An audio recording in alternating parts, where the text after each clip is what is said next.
Bonjour. Pour commencer, une petite blague que j'aime beaucoup. Voilà ce que donnent les réformes scolaires très concrètement. La maîtresse dicte la phrase suivante. Les poules sortaient du poulailler dès qu'on avait ouvert la porte. Les élèves ont écrit. Les poules sortaient du poulailler dès qu'on avait ouvert la porte. Bon, pour que ça ne pique pas les yeux, je ne vous ai pas infligé les conjugaisons hasardeuses et l'exercice d'équilibriste que représente le mot poulailler. C'est bien simple, il y a des mômes qui ne connaissent pas le mot poulailler. Ils l'appellent la maison des poules, tout simplement. Voilà donc le nouveau rapport au monde. Ça illustre à merveille notre époque. L'appauvrissement du vocabulaire à chaque génération, année après année. Le problème, c'est que lorsque vous manquez de vocabulaire, votre pensée s'appauvrit. Faute de mots pour exprimer ce que vous ressentez, vous vous désaxez de votre conscience dans un premier temps, puis le temps faisant, votre réflexion ne parvient plus à appréhender le réel correctement. Donc, dans un premier temps, vous avez du mal à comprendre ce que vous ressentez, ce que vous pensez, puis peu à peu, vous n'arrivez plus à comprendre le monde qui vous entoure. Car avec le temps, nous rencontrons de nouvelles choses. Mais comment pouvons-nous prétendre comprendre de nouvelles choses alors que nous ne sommes pas capables de mettre en mots ce que nous ressentons, ce que nous sommes, ce que nous pensons, ce que nous faisons, ce que nous vivons? Observez vos interlocuteurs. Observez surtout les plus difficiles. Avez-vous remarqué que les personnes qui ont peu de vocabulaire sont souvent dépourvues d'arguments dans un débat ou dans une simple discussion? Alors ils se mettent à hurler des invectives, parce qu'ils ne sont pas capables de développer des arguments sensés, tangibles, véridiques.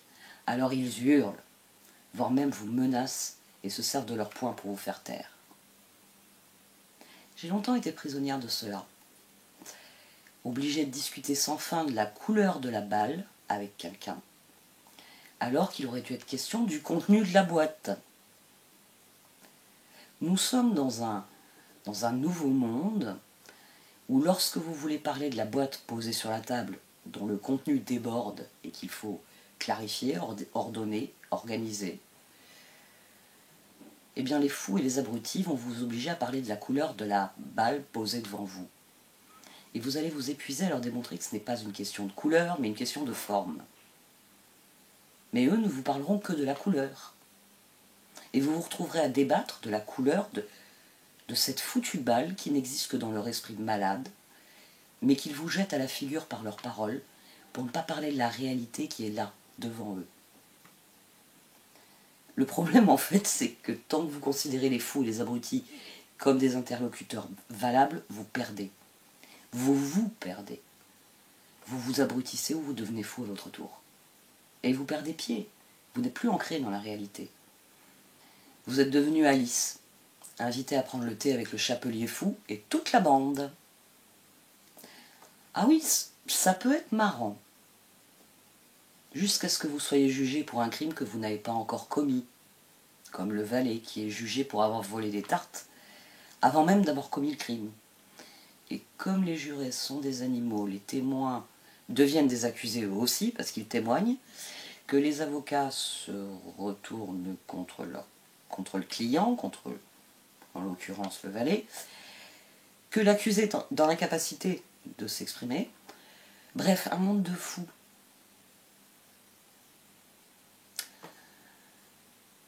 J'ai mon idée sur le grand débat intellectuel. Ce glissement est-il le fait bien que nous sommes dirigés par des imbéciles qui s'abrutissent à chaque génération au fur et à mesure qu'ils s'enrichissent et gagnent en pouvoir, ou d'autres qui se disent que c'est parce que certains veulent remodeler notre société en une dystopie atroce. Donc la grande question, est-ce que c'est fait sciemment grâce aux connaissances développées par les sciences sociales, ou est-ce que les gens sont tellement cons qu'ils font de la merde par incompétence, créant des consommateurs? Tiens, je vous en ai parlé dernièrement de cela, des consommateurs, des concitoyens. Quelqu'un m'a d'ailleurs fait très justement remarquer la deuxième partie du mot, sommateur. C'est sans doute parce que c'est par la surconsommation que le con somatise la perte de sens de sa vie. Vous vous demandez sans doute où je veux en venir. À l'importance du langage. Lorsque l'on ne s'exprime pas de manière intelligible, compréhensible, on ne peut pas être compris par les personnes auxquelles on s'adresse. Lorsqu'on ne nomme pas les choses de manière exacte, c'est qu'on ne les comprend pas. Et on ne peut pas les faire comprendre à d'autres. Point à la ligne. Parce que notre monde est devenu un gigantesque univers que nous ne pouvons pas appréhender. Mais là où la sagesse de notre civilisation gréco-latine nous renvoyait au mythe de la caverne et à la philosophie, pour appréhender l'immensité de ce qui est, et donc s'inscrire en tant qu'être humain dans la réalité, notre société actuelle nous intoxique, avec des algorithmes qui définissent à quoi doit ressembler notre monde, et surtout comment nous devons le concevoir et en parler. Heureusement, pour ceux qui s'intéressent encore à autre chose qu'au nombril humain, il y a l'astrologie pour libérer notre réflexion. Et ça tombe bien puisque nous avons une pleine lune en Gémeaux qui vient nous guider pour déterminer ce que nous souhaitons purger dans nos vies. Les Gémeaux sont représentés par un jumeau mortel et un autre qui est immortel. Cela représente la dualité en nous. Nous sommes à la fois un être humain fini et une âme intemporelle et infinie. Nous avons des règles de vie humaines que nous devons respecter, alors que notre âme est libre et illimitée. Le dirigeant des Gémeaux est Mercure, qui est notoirement connu pour sa vivacité d'esprit, ses capacités de communication et son adaptabilité.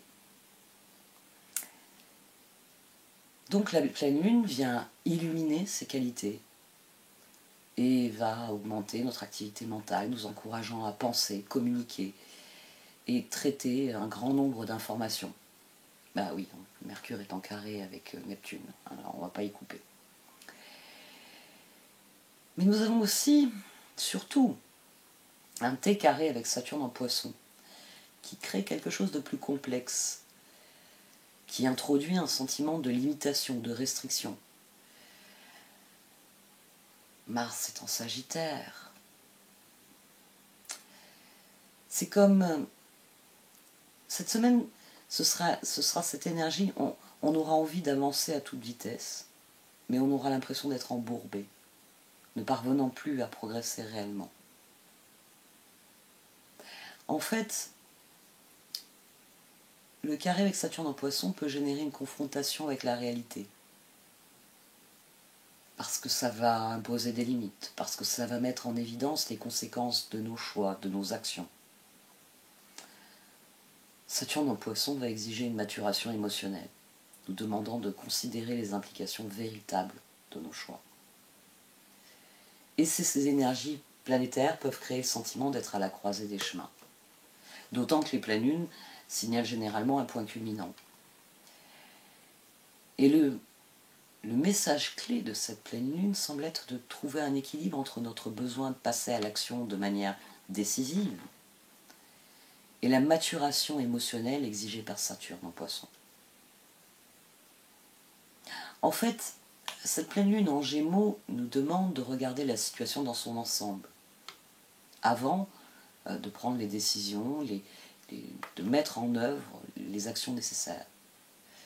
C'est-à-dire qu'il faut d'abord envisager les différentes perspectives, étudier la situation sous tous les angles, pas seulement votre point de vue, mais la vérité des faits et comment ça s'inscrit dans l'univers pour vous, mais aussi pour les autres.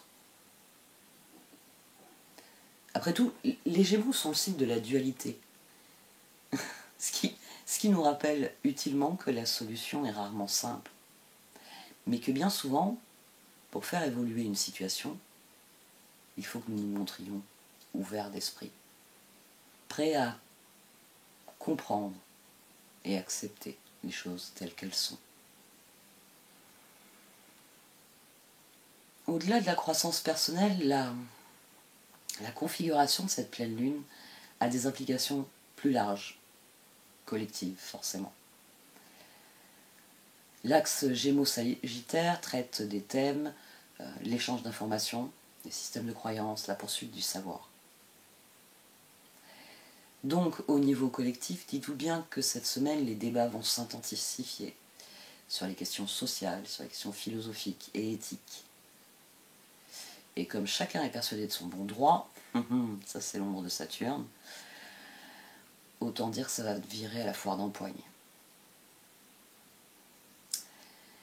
Le carré Mercure-Neptune suggère que ces discussions pourraient aborder des sujets plus profonds, spirituels, existentiels.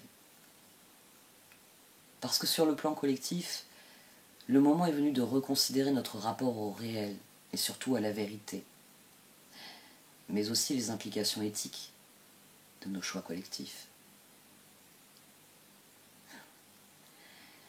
De nombreuses forces planétaires sont en jeu sous cette pleine lune. C'est ce qui la rend plus erratique que les autres années. En temps normal, c'est une pleine lune. Les pleines lunes en Gémeaux sont des moments où on déborde d'activité. Mais celle-ci est opposée à Mars et forme un T carré avec Saturne. Et cette énergie planétaire ainsi combinée donne à cette pleine lune un côté ardent. S'il y a quelque chose qui bouillonne en vous, cette pleine lune risque de faire déborder le vase. Des émotions vives peuvent surgir. Nous serons irritables en raison de la façon dont les choses se déroulent cette semaine.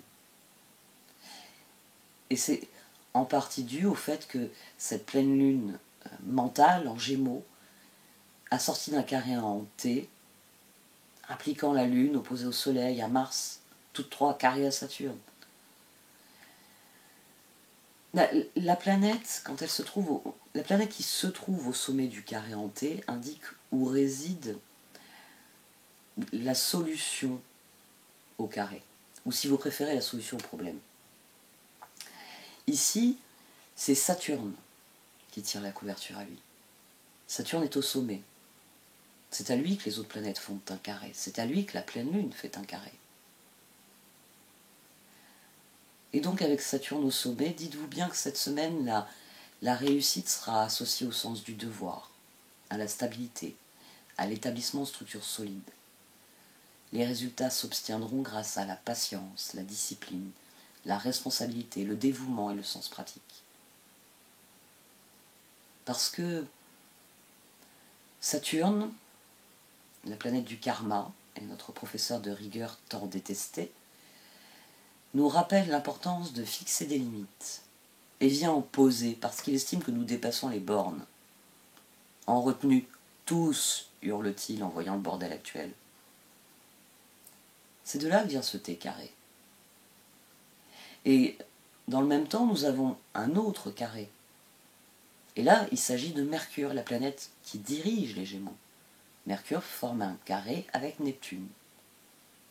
Ce qui, au sens strict, peut provoquer confusion, désorientation, désinformation, tromperie, intrigue. Ce qui, en l'état actuel des choses, nous commande surtout d'être prudents. Soyez clairs et concis lorsque vous vous exprimerez cette semaine et ne portez pas de jugement hâtif. Parce que un carré avec Neptune, nous n'avons pas une vision claire de ce qui se passe. Il faut rester en phase avec la réalité durant un carré Mercure-Neptune. Ne pas basculer dans le déni ou les illusions. Cette semaine, hiérarchisez les faits et les informations. Utilisez votre discernement pour faire le tri. Et en cas de doute, reportez toute décision. Après tout, nous savons tous que lorsqu'on veut obtenir de nous une réponse rapide, c'est qu'il y a un piège. Oui, regardez ce qui a marqué en petits caractères. C'est ce détail qui est révélateur. C'est ce détail qui explique pourquoi on vous a collé un stylo dans la main avant que vous n'ayez eu le temps de réfléchir. La pleine lune en Gémeaux, est toujours pressée. Mais grâce à Saturne cette année, il va falloir réfléchir avant d'agir, avant de laisser Mars galoper à travers le Sagittaire. Ce qui est intéressant, c'est que ces derniers mois, le Soleil et Mars voyagent ensemble. La nouvelle lune en Scorpion, l'éclipse lunaire de pleine lune en Taureau impliquait déjà Mars. Et là, cette activation de Mars en combinaison avec le Soleil et la Lune, en combinaison avec la pleine Lune, reflète un degré élevé d'impulsivité, de volatilité émotionnelle, ainsi qu'un désir ardent d'action et de transformation. Mais franchement, quand on voit le bordel actuel, n'est-il pas temps d'écouter la voix de la raison, Saturne en l'occurrence, parce qu'il s'agit d'une lunaison qui est émotionnellement volatile, colorée par un fort besoin de changement. Il nous faut ce degré de contrainte, de jugement et de conscience de soi qu'apporte Saturne. Parce que nous sommes susceptibles d'éprouver des pulsions, des émotions contradictoires, parce que les qualités rationnelles des Gémeaux, le pragmatisme de Saturne entre en collision avec la nature impulsive, brutalement viscérale de l'opposition de Mars, ainsi que les autres planètes en Sagittaire. La configuration astrologique actuelle offre de nombreuses opportunités de prise de conscience. Le trigone entre la pleine lune et Pluton, il est plus accessoire. Il vient simplement dire que nous allons pouvoir intégrer les nouvelles dynamiques, que nous allons pouvoir réconcilier des pulsions peut-être contradictoires. C'est un transit qui vient faciliter la prise de conscience, qui vient faciliter le travail qui est effectué par les carrés. Le trigone Lune-Pluton nous invite à être plus attentifs, parce qu'il souligne que nous réagissons souvent à la vie en pilote automatique, alors qu'il faudrait prendre le temps de comprendre nos émotions et ce qu'elles révèlent de nous comme de la situation qui les a éveillées. L'activation intense de Mars et Saturne, ça fait déjà un moment qu'ils se cherchaient, ces deux-là. Mais il faut la comprendre comme une invitation à reconnaître la valeur de la gratification différée. Et le fait que, en assumant la totalité de nos responsabilités, nous sommes un être humain plus complet, plus authentique, plus vrai. Donc, nous avons une pleine lune à 4,51 des Gémeaux. Comme un rappel qu'il faut être conscient du pouvoir de nos paroles comme de nos pensées, ainsi qu'une invitation à être responsable de la façon dont nous affirmons nos opinions et transmettons notre message. Les pleines lunes sont le point culminant du cycle lunaire. Elles marquent une période de récolte et de maturation. Celle-ci active la polarité Gémeaux-Sagittaire, l'axe de l'apprentissage et de la communication. Utilisez cette configuration pour concevoir les choses de manière différente, pour ouvrir votre esprit, comme le veulent les Gémeaux et les Sagittaires. Parce que cette configuration met en évidence la tendance à donner un sens à ce que nous ressentons à travers l'esprit rationnel. Ce besoin qui est présent en tout homme de rechercher le sens des choses, le sens philosophique, le sens spirituel de ces expériences. Pendant la saison du Sagittaire, c'est une période de l'année qui est particulièrement axée sur la quête de la vérité, sur forcément la quête de l'horizon, la recherche du sens de la vie. Et cette pleine lune en Gémeaux est là pour nous rappeler que tout est relatif, que c'est à nous de créer les liens, c'est à nous de donner du sens. La pleine lune en Gémeaux nous rappelle qu'il faut savoir rester ouvert à différentes perspectives, perceptions, bref, différentes façons de voir le monde. Les Gémeaux représentent le raisonnement inductif, la logique, la collecte d'informations, tandis que le Sagittaire représente le raisonnement déductif, l'intuition, l'expérimentation directe. Cette opposition Soleil-Lune, Gémeaux-Sagittaire nous invite à trouver l'harmonie entre le fait de s'appuyer sur notre connaissance intérieure, de suivre notre intuition, de nous faire confiance, et la nécessaire quête d'informations, de faits, de données, comme moyen de prendre des décisions qui soient éclairées et conscientes. Parce qu'il est temps de grandir, parce qu'il est temps de de redevenir ce qu'il y a de meilleur dans l'homme. Celui qui crée, celui qui conçoit le monde par l'expression de sa vérité personnelle.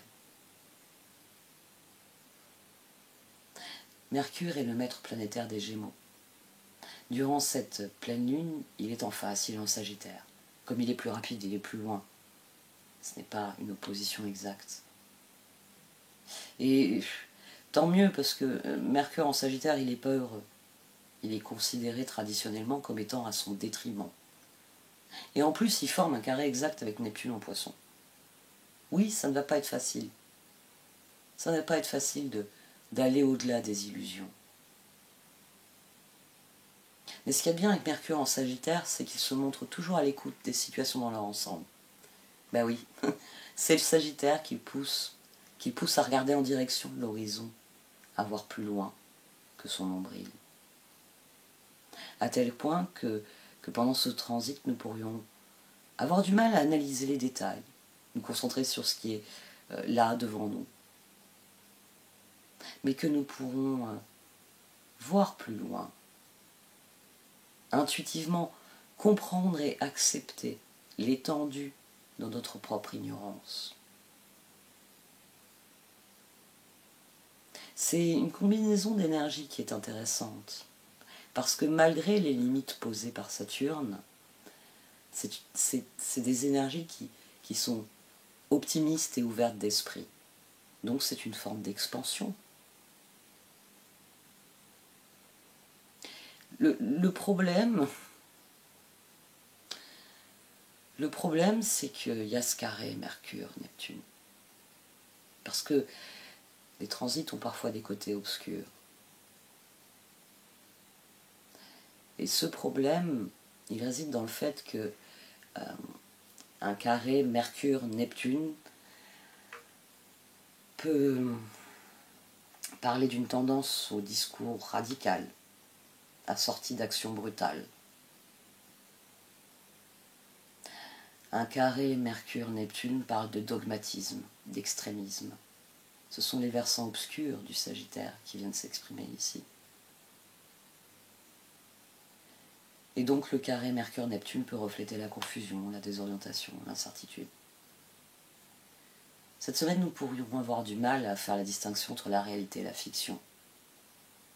En fait, nous pourrions même douter de la validité de nos propres perceptions. Mais ça fait déjà un moment que tout semble incertain et flou.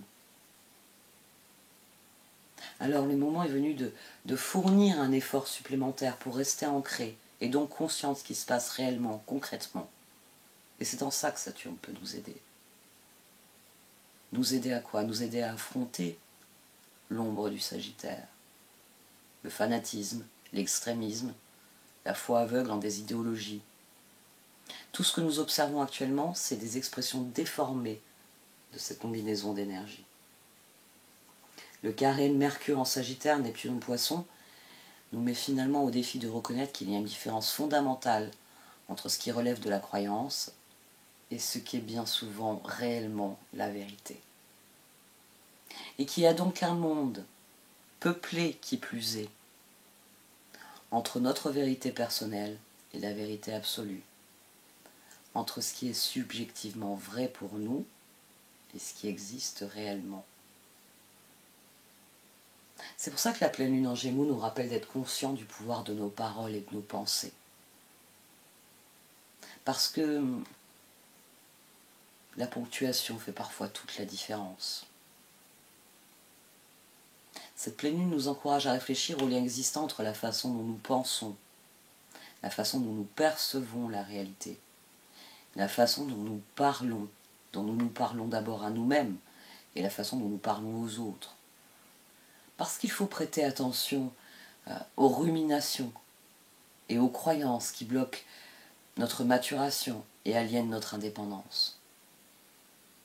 En devenant plus conscient de notre dialogue intérieur et en remarquant le lien entre nos pensées et nos émotions, nous deviendrons plus conscients du temps présent et la réalité qui nous entoure. Ça nous permettra par la suite de faire des choix différents, plus pertinents, plus objectifs. Mais ça nous permettra aussi de communiquer plus efficacement et plus honnêtement. Car cette pleine lune vient aussi nous rappeler la valeur d'une communication consciente et éclairée. Nous devons toujours être conscients de la manière dont nous transmettons notre message, dont nous partageons nos opinions, dont nous exprimons nos sentiments. Et cette configuration astrologique est une invitation à être plus responsable de nos paroles et de nos pensées. Car ce sont nos mots qui façonnent la réalité, qui lui donnent son sens, mais aussi qui nous permettent de nous relier entre êtres humains, de collaborer et de nous comprendre les uns les autres. Prenez le temps cette semaine d'observer les choses. Oui, les choses, les situations, les dynamiques, les relations, les projets, les objectifs. Les choses. Mais abandonnez la lorgnette qui ne vous montre qu'un bout de la réalité. Adoptez le point de vue du Sagittaire. Regardez de loin. Regardez la fresque dans son ensemble. Et pas le détail que tout le monde a tweeté. Écoutez les différents points de vue. Les plus intéressants étant ceux correctement argumentés. Car cela signifie que la pensée a été construite, conscientisée. Mais vous pouvez aussi écouter les bonimenteurs et leurs invectives. Ne cherchez pas à deviner. Cherchez à comprendre comme vous le feriez face à un nouveau jeu de société. Comment joue-t-on aux échecs ou à tout autre jeu? En intégrant les règles qui sont des faits établis. En observant les mouvements des différentes pièces afin de prendre la mesure des forces en puissance. La vie aussi a ses règles du jeu. Parce que c'est la plus formidable des aventures. C'est le plus grand des jeux. Aucun ne le surpasse. Après tout, chaque jour apporte son lot de découvertes et d'apprentissage. J'ai joué à beaucoup de jeux, mais il n'y a pas d'équivalent. Durant cette pleine lune en Gémeaux, réfléchissez à votre conception du monde, puis voyez comment la réalité s'y reflète. Il est temps d'accomplir ce que vous savez devoir vivre. Et pour cela, il faut voir le monde tel qu'il est, terrible et merveilleux. L'homme tel qu'il est, infini dans ses capacités, dans sa créativité, mais limité par son égoïsme et son avidité. Une fois ces constats posés, partez vous balader à la recherche de la cause première. C'est un joli programme, je vous assure. Essayez pour voir. On a vu pire médecine. J'arrête là. Merci de m'avoir écouté. Vous pouvez liker, commenter ou partager cette vidéo. Au revoir.